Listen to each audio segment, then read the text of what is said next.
ते नाशिकमधल्या अशोक खरातचं लैंगिक शोषण प्रकरण मुख्यमंत्री देवेंद्र फडणवीसांनी कडक कारवाईचे यामध्ये आदेश दिलेले होते अशी माहिती सूत्रांकडून कळते।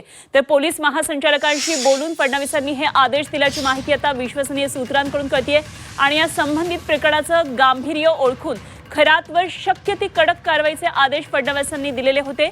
दरम्यान शिवसेना युबीटी चे खासदार संजय राऊत यांनी मुख्यमंत्री देवेंद्र फडणवीस यांचं कौतुक केले।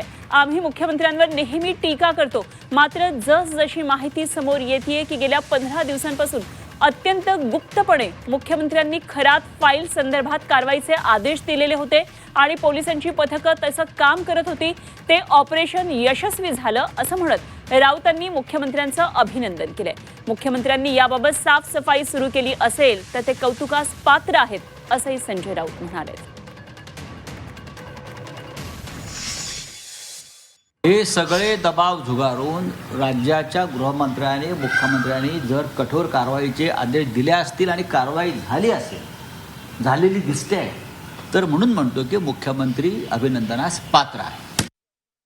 हे मला मुख्यमंत्र्यांच्या कार्यपद्धतीविषयी कल्पना आहे, ते गाफील ठेवून मारतात।